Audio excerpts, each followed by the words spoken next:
Ürəyinin marazilkə tulla gəlliyor ha. Davay öpürəm. Ne olur var ne hakkı hesap. Küsəli yoxdur mu Mamikovusa?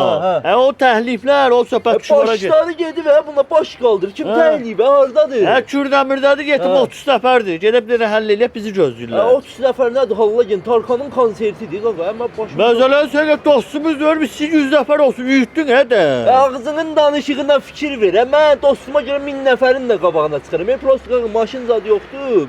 Nə maşın məsələn sən fayton tətbiqi. Yükləmişəm telefona, ölkə daxili şəhərlər arası rayona. Bir dəqiqə zəng eləyəcəm, qəşəng normal maşın 2 nəfərik. Ürəyi sizə qiymətlər də sərfəli tava getdik. Hə, davay. Baba buna da qavaqda millət var. Yəni ölü yeridir. Allah rəhmət eləsin.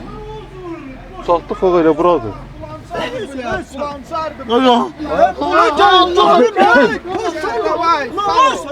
Qaqa sən Gəncə qayıtsan adamı. Yox qaqa Bakıya gedirəm mən. Əsir gedək qadın alma qapıdan çıxır. Gedək? Hə.